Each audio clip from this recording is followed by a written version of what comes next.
They thought they were selling an old pickup truck. What they were really selling was the last promise their father had hidden for their mother. Welcome to Mabel Creek Stories. Here, we tell quiet stories about family secrets, second chances, forgotten promises, and the kind of justice that does not always arrive loudly, but when it comes, it changes everything. If stories like this speak to you, subscribe to the channel, settle in, and stay with me until the end, because in Mabel Creek, the truth has a way of finding its way home. Eleanor Whitaker heard the tow truck before she saw it. It came growling up Maple Bend Road just after breakfast, slow and heavy, the way big machines sound when they have come to take something that does not want to go. She was standing at the kitchen sink with both hands wrapped around a coffee cup that had gone cold. Outside the window, late autumn rain clung to the glass in crooked little lines. The yard looked tired. The pecan tree was almost bare. The gravel driveway was dark from the wet. And there, beside the old carriage house, sat Walter's pickup. It was a faded blue thing with a dent over the back wheel and a crack in the passenger side mirror. The paint had gone dull years ago. The seat had a split down the middle, and the radio only worked when the weather was dry. Most people saw it and thought it was just an old farm truck that should have been hauled away long ago. Eleanor did not see that. She saw Walter's hand resting on the wheel. She saw the thermos he used to carry on cold mornings. She saw the day he drove it home brand new and told her, with that crooked grin of his, that a man was allowed one foolish purchase in a lifetime. She had laughed at him then. Walter had said, "Ellie, one day this truck will save us trouble. You wait and see." For 46 years, Eleanor had waited. She had never imagined the trouble would come from her own children. The tow truck stopped outside with a sigh of brakes. Eleanor set her cup down so carefully it barely made a sound. Her fingers had been aching since dawn, and the doctor called it arthritis, but that morning the pain felt like something older, something deeper. The kind of pain that settles into a body when too many people have taken too many small things from you and you are too polite to count them. She turned toward the hallway. "Grace," she called. No answer. Her daughter had been in the sitting room 10 minutes earlier, talking on her phone in the low, sharp voice she used when she thought Eleanor was not listening. Grace was the oldest, 51 years old, pretty in the polished way that took time and money. She had Walter's eyes, but none of Walter's softness. Eleanor walked slowly to the front door. Her knees did not like rain. They did not like cold. They did not like sudden fear. That morning, all three were waiting for her. She opened the door just enough to hear men talking outside. "That the one?" a stranger asked. "That's it," said a voice Eleanor knew. Her son, Philip. She stepped out onto the porch. The rain blew under the eaves and touched her face like cold fingers. Philip stood near the carriage house in his good black coat, the one he wore to church and bank meetings. Beside him was her youngest, Martin, with his hands pushed into his pockets and his eyes fixed on the ground. Grace stood near the driveway, holding a folder against her chest as if it were a shield. The tow truck driver was already lowering the metal hook. "What are you doing?" Eleanor asked. Nobody answered right away. That should have told her everything. Grace turned first. Her smile came too quickly, thin and strained. "Mom," she said, "go back inside. It is cold out here." "What are you doing with Walter's truck?" Philip rubbed the back of his neck. He had done that as a boy when he broke things and hoped nobody would notice. "We talked about this," he said. "No," Eleanor said. "You talked. I listened. That is not the same thing." Martin looked up at that, only for a second, then he looked away again.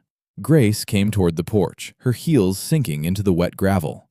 "Mom, the truck is just sitting there. It has not run properly in years. It is dangerous. It is taking up space. We found a buyer, and honestly, you should be grateful." Most people would charge to haul something like that away. Eleanor stared at her. "A buyer?" "A mechanic in town," Philip said. "Carter Jenkins. He agreed to take it today."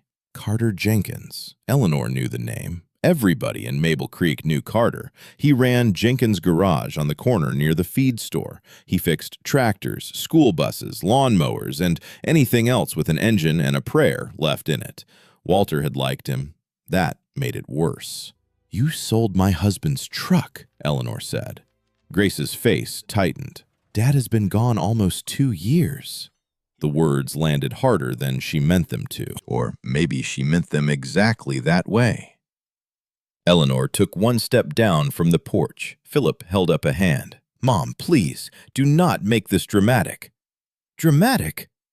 The tow truck driver stopped what he was doing. He looked at Carter's paperwork, then at the old woman in the cardigan, then at the 3 grown children who suddenly did not look as grown as they had a minute before. "Ma'am," the driver said quietly, "I can wait." "No need," Grace said. Eleanor looked at her daughter. "Who signed?" Grace blinked. "What? Who signed the title?"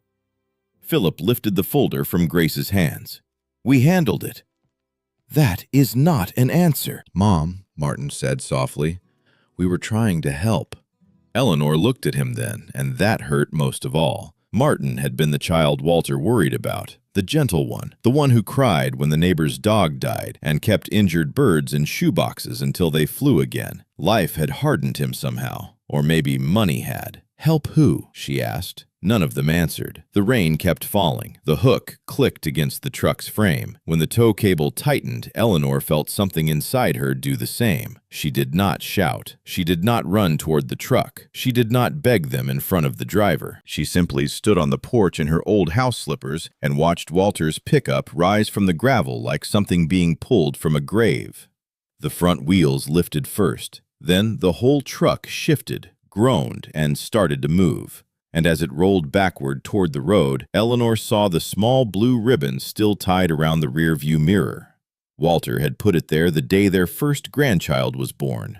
It was faded almost white now. Grace noticed where her mother was looking and turned away. That was how Eleanor knew Grace remembered. The truck disappeared down Maple Bend Road a few minutes later. Nobody spoke until the sound was gone. Then Grace said, "It was time." Eleanor looked at her children standing in the rain. "No," she said, "it was not." She went back inside and closed the door before they could answer. The kitchen seemed larger without Walter's truck outside the window. Strange how an empty space could crowd a room. Eleanor sat at the table and folded her hands. Her coffee was still there, cold and untouched. Across from her, Walter's chair sat pushed in neatly because Eleanor had never been able to leave it crooked. Grace came in first, shaking rain from her coat. "Mom, you are making this harder than it has to be." Eleanor did not look at her. Philip followed. Martin stayed by the door. "The house needs repairs," Philip said. "The gutters are failing. The back steps are rotten. The taxes are not going down. We are trying to make practical decisions." "Practical," Eleanor repeated. "Yes, practical. Dad left a lot of loose ends." That made her look up. "Your father did not leave loose ends." Philip's mouth opened, then closed. Grace sighed. "Mom, with all respect, you do not understand everything. There are papers, accounts, old belongings, the house, the garage, the land behind it. Someone has to organize it. And that someone is you." "We are your children." "That is not the same as being trustworthy." The room went silent. Martin whispered, "Mom." Eleanor looked at him. "Did you know they were selling it today?" He swallowed. "Yes." That one word hurt worse than the hook under the truck. "Then you should sit down too," Eleanor said. No one moved. She took a breath. The house smelled like rain, old wood, and the cinnamon bread she had baked the night before. Walter used to say the kitchen was the heart of the house. That morning, it felt more like a courtroom. Grace set the folder on the table. "We got a fair price." "How much?" "It does not matter." "Then it was not fair." Philip's jaw tightened. "This is exactly why we did not tell you ahead of time." Eleanor almost smiled, but there was no humor in it. "You did not tell me because you knew I would say no." "Because you say no to everything," Grace snapped. "You say no to selling things, no to moving, no to getting help, no to accepting that Dad is gone and this place is too much for you." There it was, the sentence they had been walking around for months. "This place is too much for you." Eleanor turned her cup slowly in its saucer. "Your father built that carriage house with his own hands. It is falling down. He planted the pecan tree. It drops branches on the roof. He worked 2 jobs to keep this land, and now it is bleeding us dry. Us, Eleanor said. Grace looked away. Philip leaned forward. Mom, be reasonable. We are not trying to hurt you. We are trying to protect what is left. For me? No one answered. Or from me. Grace picked up the folder again. We will talk about this when you are calmer. Eleanor watched her daughter walk out of the kitchen with Philip behind her. Martin stayed a moment longer. He had tears in his eyes, but he still did not cross the room. I am sorry, he said. Eleanor nodded once. I believe you are. He seemed relieved. Then she added, but sorry is not the same as brave. Martin lowered his head and left. By noon, the house was quiet. By evening, the space outside the carriage house had filled with rainwater, and by the next morning, Walter's pickup was sitting under the yellow lights of Jenkins' garage. Carter Jenkins had bought a lot of old vehicles in his life. Some were rusted beyond help. Some had stories in the glove compartment. Some came in with cigarette burns, cracked dashboards, or children's toys lost under the seats. He believed vehicles held memory the way houses did. Maybe that was why he rarely crushed them right away. Walter Whitaker's truck looked tired, but not dead. Carter stood beside it with a mug of coffee in one hand and the keys in the other. The rain had washed dust from the hood and left streaks like tear marks down the faded paint. His apprentice, Nolan, came out from the shop, wiping his hands on a rag. That the Whitaker truck? It is. Thought Miss Eleanor would never let that thing go. Carter took a sip of coffee. She did not. Nolan looked at him. What do you mean? I saw her face when they loaded it. Then why did you buy it? Carter did not answer right away, because the truth was not simple. Grace Whitaker had called him 3 days earlier. She said her mother was ready to clear out old things and needed the truck gone. Carter had asked if Eleanor had agreed. Grace said yes without hesitation. Philip got on the phone and said they had the title and authority to sell. Carter had known Walter, not well, but well enough. Walter had trusted him with the truck more than once. When Carter had been younger, still trying to keep the garage alive after his own father died, Walter had brought him work even when the dealership in the next county was cheaper. A town dies when folks stop doing business with their neighbors, Walter had said. Carter had never forgotten that. So when he saw Eleanor on the porch, looking like somebody had reached inside her chest, he had almost told the driver to stop. But the paperwork was signed, the check was written, and 3 grown children had stood there acting like the matter was settled. Carter hated settled matters when they smelled wrong. We are not stripping it today, he told Nolan. Customer waiting on parts for the hay baler. Then start there. I will look this one over myself. Nolan nodded and went back inside. Carter opened the driver's door. The truck smelled like oil, old leather, peppermint, and the faint ghost of pipe tobacco. Walter had not smoked in years, but memory clings to cloth in ways soap cannot explain.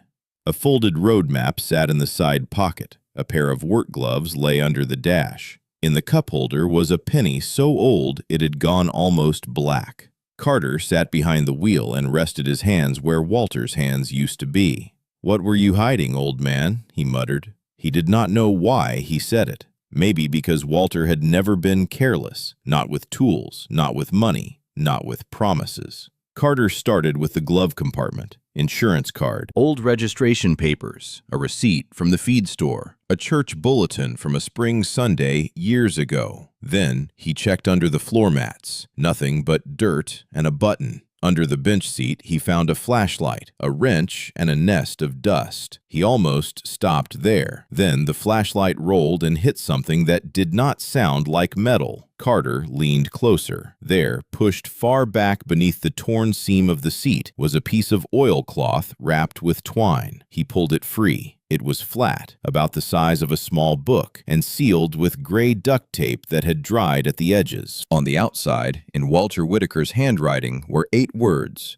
"For Ellie, if they ever sell the truck." Carter sat very still. The garage noise seemed to fade behind him. He did not open it. He carried it inside like it might break. Nolan looked up from the workbench. "What is that?" "Something that is not mine." Carter took off his work gloves, washed his hands, and called Eleanor Whitaker. She answered on the 4th ring. "Hello?" "Miss Eleanor, this is Carter Jenkins." There was a pause. "Mr. Jenkins." Her voice was polite. That made him feel worse. "I have your truck here. I know. There is something in it." "Something with your name on it.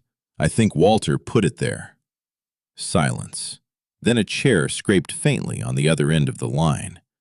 "My name? It says, for Ellie." Carter heard her breath catch. Nobody in town called her Ellie anymore. Nobody except Walter had. "Do not open it," she said. "I did not." "Can you bring it?" "Yes, ma'am." "Not to the house," she said quickly. Carter understood before she explained. "Where would you like me to meet you?" Another pause. "The library," Eleanor said. "Back reading room. In 1 hour." Carter looked at the oilcloth package lying on his desk.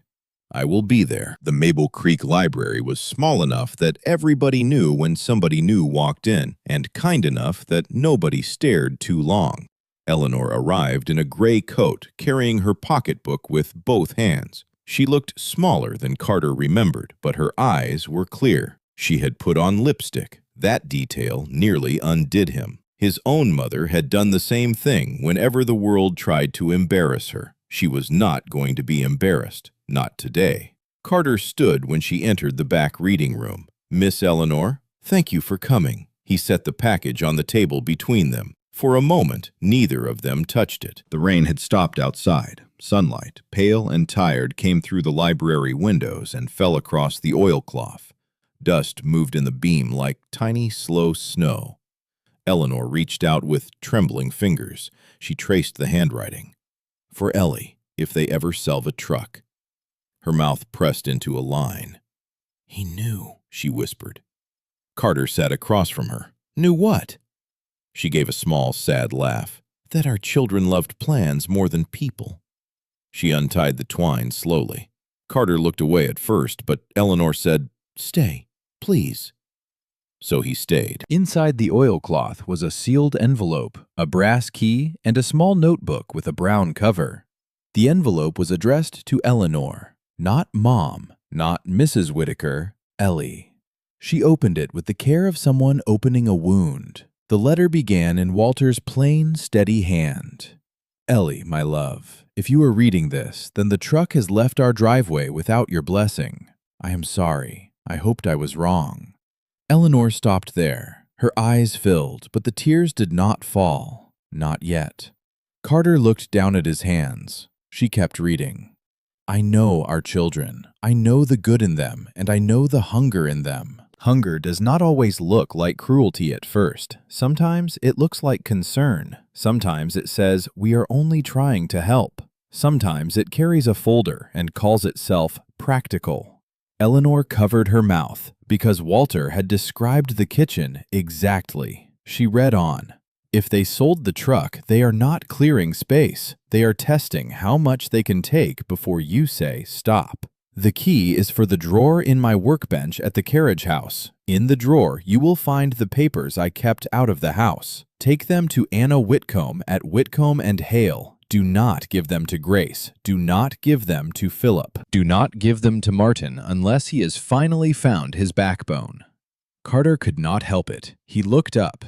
Eleanor's expression did not change, but one tear slipped down her cheek.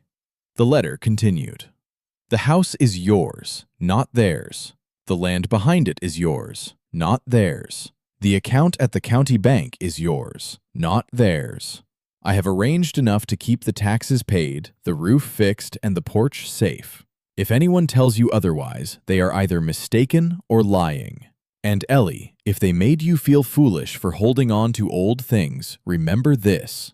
A truck is not just a truck when it carried your babies home. A house is not just a house when it held a marriage, and a promise is not dead just because the man who made it is buried." Eleanor put the letter down. For a moment, she could not speak. Carter quietly pushed a box of tissues toward her. She took one, but did not use it. "I thought he forgot," she said. "Forgot what?" "How afraid I was. Near the end, I tried not to show him. The children had started using words like estate, transition, downsizing. Walter heard more than they thought." She looked at the brass key. "He told me once there were things I did not need to worry about. I thought he meant later. I thought later had already passed." Carter leaned back. Do they have access to the carriage house? Philip has the outside key. Grace has been through most of Walter's files. They think I do not notice when things move. Then we should go now. Eleanor looked at him. We? Walter trusted my garage with his truck, Carter said. I figure that means I can carry a box from a workbench. For the first time that day, Eleanor smiled. Just a little. He did like you. He said I charged too much. That means he liked you. If he did not like you, he would have said nothing and gone elsewhere. Carter laughed softly. They left through the side door of the library. On the way to Eleanor's house, Carter followed behind her old sedan because she insisted on driving herself. She moved slowly, but not weakly. There was a difference, and Carter was ashamed he had not noticed it sooner on the porch. The carriage house sat behind the main house, its white paint peeling, roofline sagging slightly, windows clouded with age. Grace called it an eyesore. Philip called it a liability. Martin had once built model airplanes on the floor there with Walter, back when he still believed fathers lived forever. Eleanor unlocked the side door. Inside, the air smelled of sawdust and old gasoline. Tools hung on pegboards. Jars of nails lined the shelves. Walter's workbench stood beneath the window, neat as a church pew. Eleanor placed the brass key in the lock of the bottom drawer. It turned easily. Inside were 3 folders, a cloth pouch, and another envelope. On top of the folders was a note. Ellie, if Carter brought you, give him coffee. If he did not bring you, make him ashamed later. Eleanor laughed then, a broken, grateful laugh that filled the carriage house and made Carter look away again. She touched the note. That man, she whispered. Carter picked up the folders and read only the labels. House, land, bank. The cloth pouch held another key, smaller than the first. Eleanor knew what it was immediately. Safe deposit box, she said. The second envelope was addressed to Anna Whitcomb. Carter cleared his throat. We should take all of this to her, today. Eleanor nodded. They had just placed the folders in her tote bag when Grace appeared in the doorway. She froze when she saw Carter. Then she saw the open drawer. Her face changed, not in the way people change when they are surprised, in the way people change when they have been caught near a door they meant to open first. Mom, Grace said, what are you doing out here? Eleanor stood taller, opening a drawer. Grace's eyes moved to the bag. What is that? Mine. Mom, we need to look at any papers from Dad's estate together. You cannot just remove things without understanding what they are. Carter looked at Eleanor. He expected her to hesitate. She did not. I understand enough, she said. Philip came up behind Grace a moment later. Martin was with him. All 3 children stood in the doorway of the carriage house, just as they had stood in the rain the day before. Only this time, Eleanor was not alone. Philip looked at Carter. Why are you here? Returning property. The truck was sold legally. The truck, yes. What was hidden inside it, no. Philip's face drained of color. Martin looked from Carter to his mother. Hidden? Grace's voice went sharp. You opened the truck? Carter did not flinch. I found something addressed to Eleanor. I gave it to her unopened. That was part of the vehicle. Eleanor looked at her daughter. Listen to yourself. Grace's mouth closed. Philip stepped into the carriage house. Mom, hand me the papers. We need to review them. Eleanor lifted the tote bag and held it against her side. No. It was a small word, but it landed like thunder. Philip stared at her. No? No. Grace laughed once, not happily. This is ridiculous. You do not know what you are doing. Eleanor looked at all 3 of them. Yesterday, you sold your father's truck while I was still in my slippers. You stood in my driveway and told me it was practical. You watched me lose something I loved and called it help. Martin's eyes filled again. This time, Eleanor did not soften. Today, I am going to my lawyer. Grace stepped forward. Mom, do not make this ugly. Eleanor looked at the peeling walls, the old tools, the workbench Walter had built from oak boards. Then she looked back at her daughter. It was already ugly. I am only turning on the light. No one stopped her when she walked out. Carter followed. Anna Whitcomb's office sat above the old pharmacy downtown. The stairs were narrow, and Eleanor took them one at a time, refusing Carter's arm until the final step, when she accepted it without looking embarrassed. Anna was in her late 60s, with short white hair, silver glasses, and the calm face of a woman who had listened to many families lie politely over polished tables. When she saw Eleanor, she stood at once. "Eleanor, Walter left you a letter." Anna's face changed, only slightly, but enough. Then he was right to worry. They sat in Anna's conference room. Carter offered to wait outside, but Eleanor asked him to stay again. Maybe because he had found the package.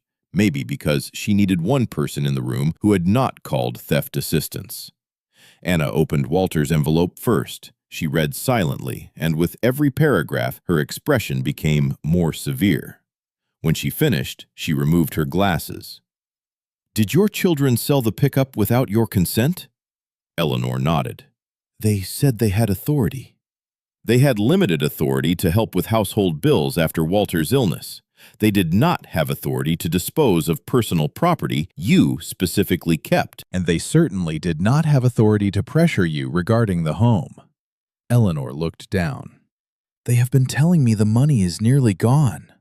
Anna opened the bank folder. She frowned. Then she opened the house folder. Then the land folder. Carter watched her stack papers into neat piles. "Eleanor," Anna said quietly, "the money is not gone." Eleanor did not move. Walter arranged the tax fund exactly as he said. There is enough to maintain the home, more than enough if handled properly. The land behind the house was transferred into your sole name before he passed. The children have no claim to it while you are living. Eleanor closed her eyes. The relief should have felt light. Instead, it felt heavy because it meant every worried night had been unnecessary. Every time Grace sighed over bills. Every time Philip told her she was confused. Every time Martin said it would be easier if she cooperated. They had not been helping. They had been waiting. Anna touched the folder. Walter also added a clause to the trust. If any beneficiary attempts to pressure you into selling the home, misrepresents finances, or disposes of personal property without consent, that beneficiary can be removed. Carter looked at Eleanor. She was staring at the table. "Removed," she said. "Yes. He wrote that?" Anna slid a page toward her. Walter's signature sat at the bottom, strong and slanted. Eleanor touched it with one finger. Anna softened. "He loved you very much." Eleanor nodded. "He was always making sure the porch light worked. Even when he was too sick to climb a ladder, he would ask if the porch light was working. I thought he was fussing." "He was leaving light behind," Carter said quietly. Eleanor looked at him, and for a moment Carter thought he had said too much, but she smiled. "Yes," she said. "I suppose he was." By supper time, the Whitaker children had been summoned to Anna Whitcomb's office. Grace arrived angry. Philip arrived controlled. Martin arrived pale. They sat across from their mother at the conference table, and all three looked at the folders as if paper had become a dangerous animal. Anna began with the truck. She did not raise her voice. She did not accuse. She simply read the facts, which was worse. The truck belonged jointly to Walter and Eleanor before Walter's death and passed fully to Eleanor afterward. The children had no right to sell it. The amount paid was far below fair value. Carter had already offered to reverse the sale and return the title if Eleanor wished. Grace interrupted. "We were trying to help." Anna looked over her glasses.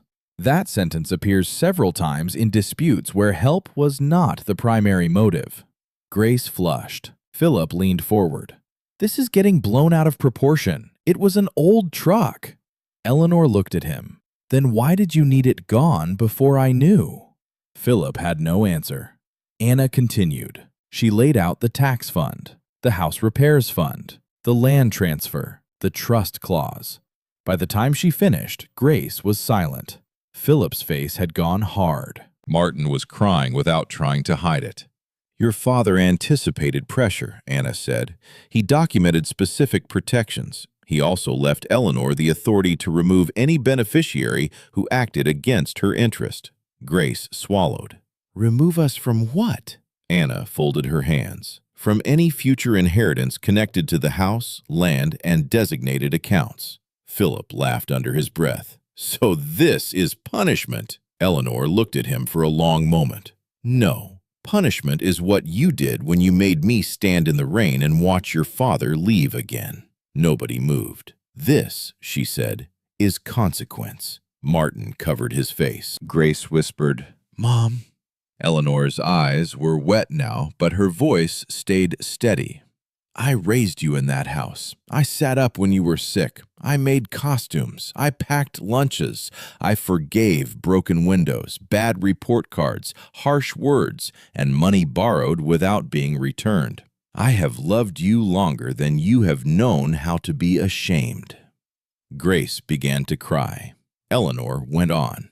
"But love does not mean I hand you the key to every room in my life and let you empty it." Philip looked away first. That was when Eleanor knew she had won something she never wanted to fight for. Anna asked what Eleanor wished to do. Eleanor did not answer right away. She looked at Martin. "Did you try to stop them?" He shook his head. "No." "Did you know it was wrong?" His voice broke. "Yes." "Then that is where you begin, not with asking me to forgive you, with becoming someone who would not do it again." Martin nodded. Eleanor turned to Grace and Philip. "I am revoking the authority you have had over my papers and accounts. Anna will help me. Carter will return the truck, and from now on, you will ask before you touch anything that belongs to me." Grace whispered, "And the trust?" Eleanor looked at the folder. "I am not deciding tonight." Philip seemed almost relieved. Then she added, "But I am no longer afraid of deciding." That was the part that frightened them. The next morning, Carter drove Walter's pickup back to Maple Bend Road. He had cleaned it before bringing it, not polished it like a showpiece, but honored it. He washed the mud from the tires, wiped the dashboard, taped the seat seam so it would not tear more, and tied the faded blue ribbon carefully back around the mirror. Eleanor stood on the porch when he pulled in. The truck rattled, coughed, and settled into its old place beside the carriage house. For the first time in 2 days, the yard looked correct. Carter got out and handed her the keys. "She runs," he said. "Not pretty, but she runs." Eleanor took the keys. "Walter would say the same thing about himself." Carter laughed. "He probably did."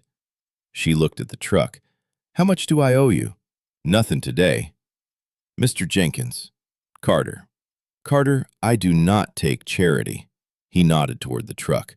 "Then call it settling an old account. Walter kept my garage open when I was young and too proud to ask for help. He gave me work. He sent neighbors my way. He paid invoices the same day and pretended he did not notice when I needed that." Eleanor's expression softened. "He never told me." He probably figured kindness counted less if it came with a receipt. She looked down at the keys in her palm. He was like that. Carter opened the passenger door. "Want to sit in it?" Eleanor hesitated. Then she crossed the gravel slowly and climbed into the passenger seat. The interior smelled like Walter. Not strongly, just enough. She closed her eyes. For a moment, she was 48 again, driving home from the county fair with kettle corn in her lap and Walter singing badly beside her. She was 32, bringing Grace home from the hospital in a pink blanket. She was 69, sitting in the same seat while Walter drove to his first treatment and pretended not to be scared. When she opened her eyes, Carter was standing outside, giving her privacy without leaving. "He said the truck would save us trouble," she said. "Sounds like he was right." Eleanor smiled. "He would be impossible to live with if he knew that." That afternoon, Eleanor went back to Anna's office and signed new papers. She revoked her children's authority over her accounts. She placed the house and land under clear protection. She set aside money for repairs. She made Carter the official caretaker of Walter's truck, with instructions that it be kept running as long as it could be kept running. And then she did something Anna did not expect. She changed the future of the carriage house. Walter had once dreamed of turning it into a small workshop for young people who wanted to learn trades but had no one to teach them. He never got around to it. Life, bills, illness, and time had gotten in the way. Eleanor decided time was done getting in the way. She named it the Walter Whitaker Workroom. Half the money Grace and Philip expected to inherit would go there if Eleanor chose to remove them permanently. The rest would maintain the house and provide a small fund for older widows in Mabel Creek who needed repairs they could not afford. Anna read the instructions twice. "Are you sure?" "Yes. This will upset them." Eleanor picked up her pen. "They survived upsetting me." Anna smiled despite herself. Eleanor signed. News traveled in Mabel Creek the way rainwater travels downhill. Quietly at first, then everywhere. Nobody knew all the details. Anna did not talk. Carter did not talk. Eleanor certainly did not talk to the ladies at church beyond saying the truck had come home. But people noticed things. They noticed Grace was no longer collecting Eleanor's mail. They noticed Philip stopped coming by with folders. They noticed Martin began showing up every Saturday morning with a toolbox, even though he barely knew how to hang a shelf. The first Saturday, Eleanor almost sent him away. He stood on the porch wearing jeans, a coat, and the expression of a man preparing to be judged. "Anna said the back steps need work," he said. Eleanor looked past him to the driveway, where Walter's truck sat under the pecan tree. "Do you know how to fix steps?" "No." "Then why are you here?" Martin swallowed. "To learn?" That was the first honest answer he had given her in a long time. She let him in. Carter came by later and taught him how to measure boards without wasting them. Martin listened, really listened. He made mistakes. Carter corrected him. Eleanor watched from the kitchen window, remembering a boy with a shoebox full of injured birds. Maybe he was still in there somewhere. Maybe not. Eleanor had learned she did not have to decide immediately. Grace called twice that week. Eleanor let it ring the first time. The second time, she answered. Grace cried. She said she had been scared about money. She said Philip made it sound urgent. She said she did not mean to hurt her. Eleanor listened. Then she said, "I believe part of that." Grace went quiet. "Which part?" "That you were scared." "And the rest?" "The rest will take time."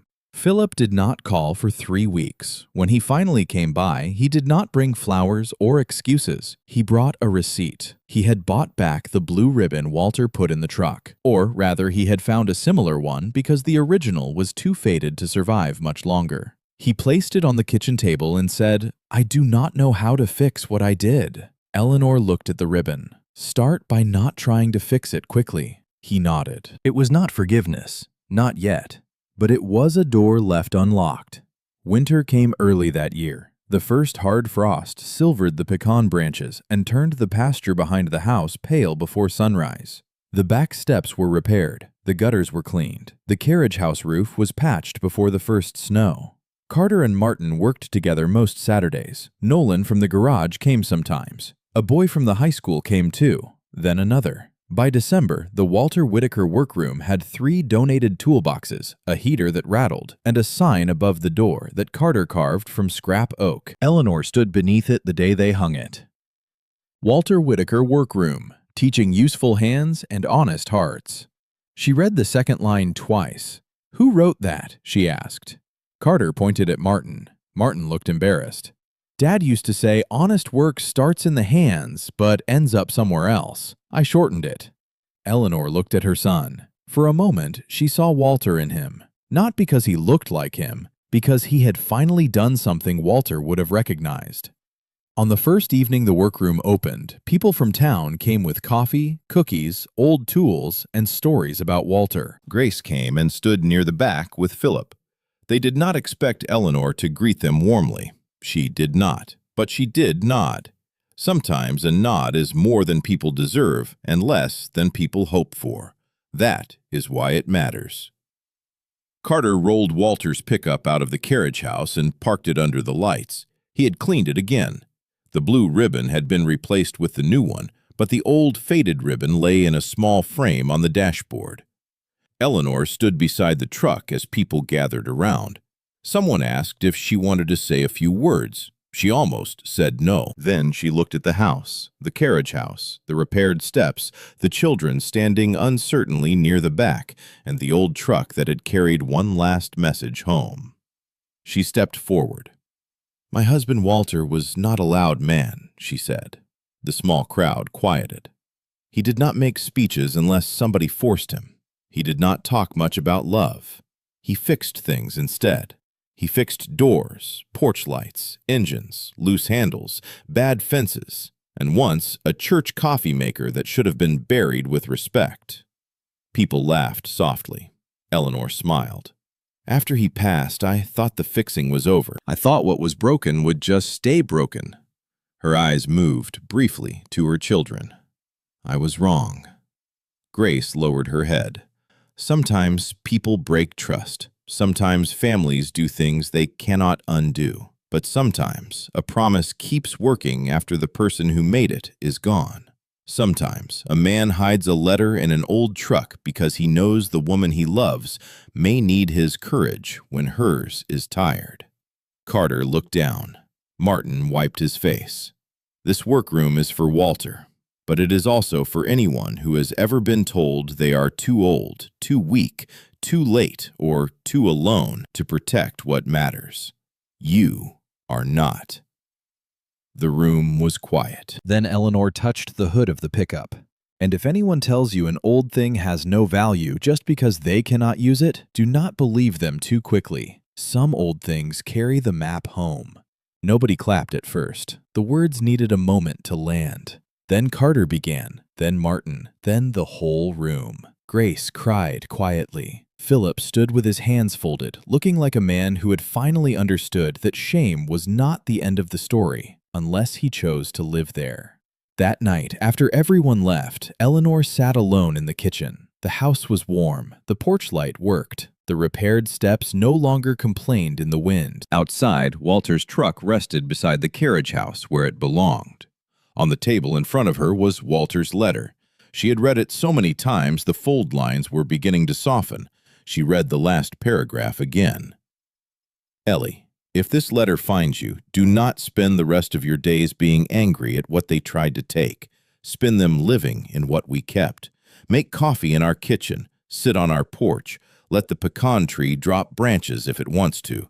Fix what needs fixing. Leave what can wait. And when you miss me, sit in the truck. I will meet you there in memory." Eleanor pressed the page to her heart. For the first time in a long time, the silence in the house did not feel empty. It felt held. A week later, Carter installed a small new lock on the carriage house drawer. Not because Eleanor was afraid anymore, because some things deserve to be protected. When he handed her the key, she added it to her ring beside the house key, the safe deposit key, and the old brass key Walter had hidden in the truck. It made the key ring heavy. Eleanor liked the weight. Grace and Philip did not lose everything that winter. Not legally, not immediately. Eleanor did not make decisions while wounded. That was one of the differences between her and them. But the future changed. The house was no longer a thing waiting to be divided. The land was no longer a number waiting to be counted. The truck was no longer junk. And Eleanor was no longer a quiet woman standing on a porch while others decided what her memories were worth. By spring, the Walter Whitaker workroom had regular Saturday classes. Martin taught what he had learned, badly at first, then better. Carter supervised. Nolan made jokes. Boys and girls from town learned to sand boards, change oil, sharpen blades, and measure twice, because Carter would make them measure a third time if they looked careless. Eleanor brought coffee and cinnamon bread. She said she only came to feed them. Everyone knew better. One Saturday, a teenage girl named Hannah asked about the old pickup. "Does it still run?" Eleanor looked at Carter. Carter grinned. "Ask her." Hannah looked confused. Eleanor walked to the truck, opened the driver's door, and climbed in. The students gathered outside. She turned the key. The engine coughed once, then twice, then came alive with a sound too rough to be pretty and too faithful to be dismissed. The students cheered. Eleanor laughed so hard she had to wipe her eyes. Across the yard, Martin watched her from the carriage house doorway. Grace had come that day too, carrying a box of Walter's old photographs. She stood beside Martin, uncertain. Philip came later with new boards for the workbench and no speech to explain them. Not all endings are clean. Some people change slowly. Some apologies take years to become more than words. Some families rebuild crooked and still manage to stand. Eleanor understood that. She also understood something else. Forgiveness was hers to give. Trust was theirs to earn. And the difference between the two was finally clear. When the truck warmed up, Carter leaned through the open window. "Where to, Miss Eleanor?" She looked through the windshield at Maple Bend Road. For decades, Walter had driven while she sat beside him. Then illness came. Then grief. Then fear. Then children with folders and practical voices. Now the road was open. "Just around the block," she said. Carter stepped back. Martin opened his mouth as if to ask whether she should. Then he closed it. That, too, was progress. Eleanor eased the truck down the driveway. The students waved. Grace cried again, but this time she smiled while doing it. Philip stood with one hand raised awkwardly, like a man learning how to say goodbye to control. The truck rolled past the pecan tree, past the repaired steps, past the mailbox Walter painted white one summer because Eleanor said the old one looked sad. At the road, Eleanor stopped. The blue ribbon moved gently beneath the mirror. For a moment, she could almost hear Walter beside her. "See, Ellie? Told you this truck would save us trouble." Eleanor smiled through her tears. "Do not start," she whispered. Then she turned onto Maple Bend Road and drove into the morning, not fast, not far, but forward. And sometimes, forward is the miracle. In Mabel Creek, people still tell the story of Walter Whitaker's old blue pickup. Some tell it as a story about greedy children who sold what was not theirs. Some tell it as a story about a mechanic who did the right thing when nobody was watching. Some tell it as a story about a hidden letter, a brass key, and a lawyer who had been waiting for years. But Eleanor knew what it really was. It was a love story, not the young kind with flowers and promises made under bright skies. The older kind. The kind built from work boots by the door, coffee poured before sunrise, porch lights checked before bed, and papers hidden where only love would think to look. Walter had not been there to stand in the driveway. He had not been there to stop the tow truck. He had not been there to tell his children they were wrong. But he had left truth where truth could be found. And because one honest man found it, one tired woman remembered who she was.